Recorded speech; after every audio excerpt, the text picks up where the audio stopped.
Tôi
chăm ngoan lắm, em đúng là bé khỏe bé ngoan.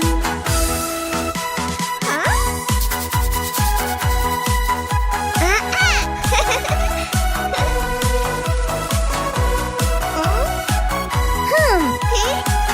Wow.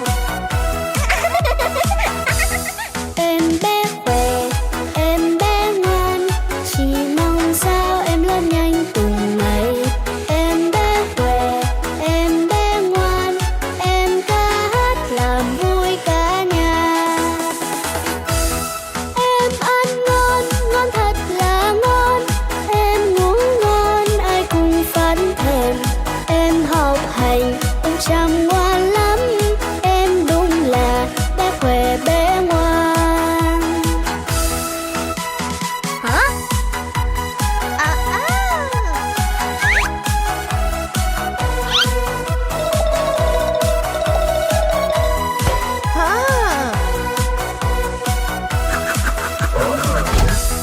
Em bé khỏe, em bé ngoan, chỉ mong sao em lớn nhanh từng ngày.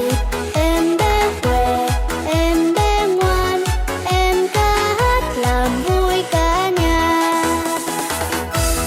Em ăn ngon, ngon thật là ngon, em ngủ ngon, ai cùng phấn thèm.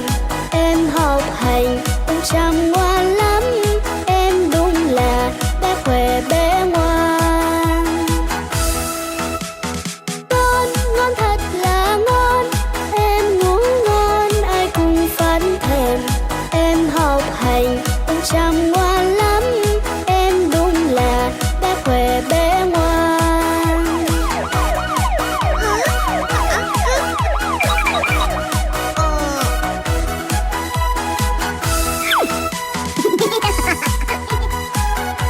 Wow.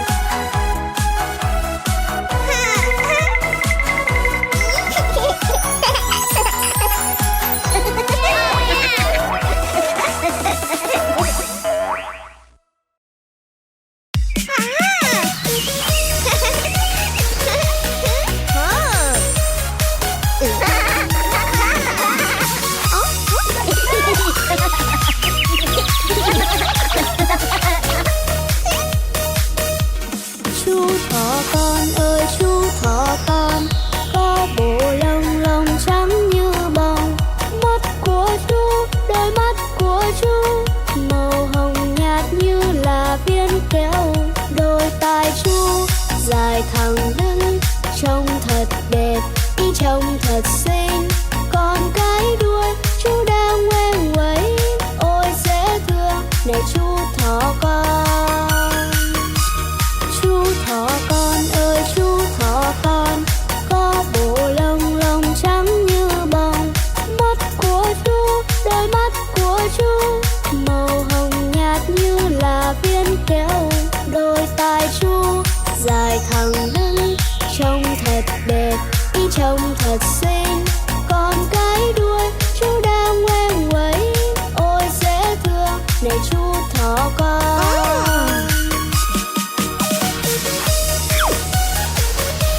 Wow.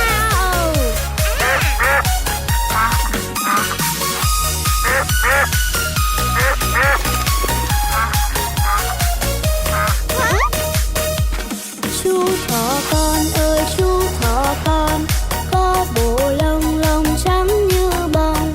Mắt của chú, đôi mắt của chú, màu hồng nhạt như là viên kẹo. Đôi tai chú dài thẳng lưng, trông thật đẹp, đi trông thật xinh. Còn cái đuôi chú đang ngoe nguẩy, ôi dễ thương này chú thỏ con. Chú thỏ con ơi chú thỏ con, có bộ lông lông trắng như bông. Mắt của chú, đôi mắt của chú, màu hồng nhạt như là viên kẹo. Đôi tai chú dài thẳng lưng, trông thật đẹp, đi trông thật xinh. Còn cái đuôi chú đang ngoe nguẩy, ôi dễ thương này chú thỏ con.